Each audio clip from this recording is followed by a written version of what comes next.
منگنی کے سلسلے میں آپ لوگ سوچتے ہوں گے یہ منگنی کیا ہوتی ہے؟ شادی سے پہلے ایک انگیجمنٹ کا جو رسم ہے، اسلام میں اس کا کیا کانسیپٹ ہے، کیا تصور ہے؟ منگنی کیوں کرتے ہیں؟ اسلام میں ایک مسئلہ ہے، توجہ۔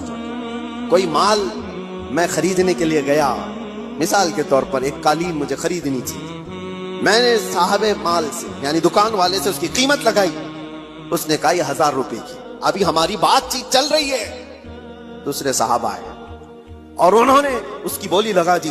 حضور فرماتے ہیں یہ جائز نہیں جب تک کہ تمہارا پہلا بھائی بات مکمل نہ کر لے۔ اپنے بھائی کی بے پر بے جائز نہیں۔ سمجھ میں آ رہی ہے آپ کو بات؟ مسئلہ ہے یہ شریعت کا۔ میں اگر خرید رہا ہوں تو دوسرا اس میں گھس کر کے نہ خریدی کی بات نہ کرے جب تک میری ڈیل مکمل نہیں ہو جاتی۔ یا تو میں چھوڑ دوں یا تو میں لے لوں، نکل جاؤں، اس کے بعد دوسرے کا حق ہے۔ یہ اسلام کا مسئلہ ہے۔ یہی کانسیپٹ ہے منگنی کا۔ منگنی کیوں کی جاتی ہے؟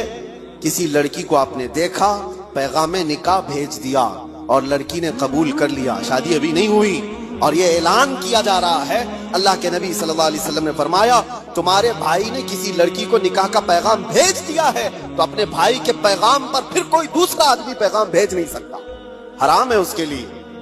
اب وہ اس کو پوچھ نہیں سکتا، کیونکہ جب تک ان کی ڈیل مکمل نہ ہو جائے، یا تو ٹوٹ جائے، ختم ہو گئی کہ نہیں کرنا ہے شادی، تو اس کے بعد نئے سرے سے اگر کوئی چاہے تو پھر اس کے پاس پیغام نکاح بھیج سکتا ہے، ورنہ جب تک کوئی مسلمان کسی عورت کے نکاح کے پیغام بھیجا ہوا ہے اس وقت تک دوسرا کوئی اس کو پیغام نکاح نہیں بھیج سکتا۔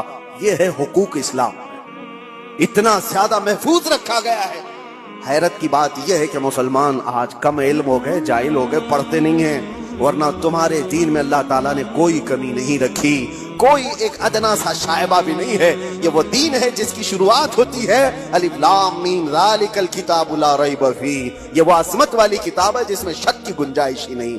آؤ میرے عزیزو، مصطفیٰ کریم صلی اللہ تعالیٰ علیہ وسلم کے قدموں میں اس دین سے بہتر دستور تمہیں کائنات میں کہیں نہیں ملے گا، اس سے بہتر زندگی تمہیں کہیں نہیں ملے گی۔ جانوروں والی زندگی یہاں نہیں ہے جو انسان کو آج فیشن کے نام پر اٹھا کر کے بازار کی زینت بنایا گیا ہے، بلکہ یہاں میں سچ بتاؤں لوگوں نے میٹل تو بنا کر ترقی کی ہوگی، ایروپلین تک بنایا ہوگا، کمپیوٹر بنایا ہوگا، موبائل بنایا ہوگا، لیکن مدینے کے تاجدار نے انسان بنائے۔